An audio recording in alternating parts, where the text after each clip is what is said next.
guys! DIY hair dye time! Samahan niyo akong gamitin ng Haircraft Hair Bleach Powder. Nabili ko lang to sa Hortaleza. Let's go! Sobrang iksi lang ng vlog natin. Advance na naming hinalo sa oxidizing 6% ang bleaching powder and then strip by strip lang i-apply sa hair. Sa sobrang iksi ng hair ni Bakshi mo, ito na agad ang ating result. So, kita mo yung difference mula doon sa kaninang dark. And then, ngayon medyo nag-brown-brown na siya. Hindi masyadong brown yung mga anit niya. Hindi ko pinalagyan yan. Yung ilalim, hindi rin. Yung ibabaw lang talaga. And then, ipapakita ko sa inyo yung final result. Yan, mga Bakshi. So, since I have a very sensitive scalp, ganito na lang yung ginawa ko. So, sana makatulong sa inyo.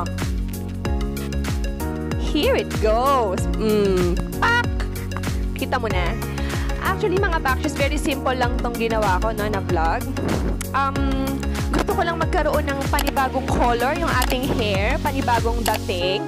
So, dahil uso ang K-pop ngayon, uso ang BTS ngayon, actually, hindi talaga si Nancy ng Momoland yung ginaya ko, kundi si Jungkook ng BTS.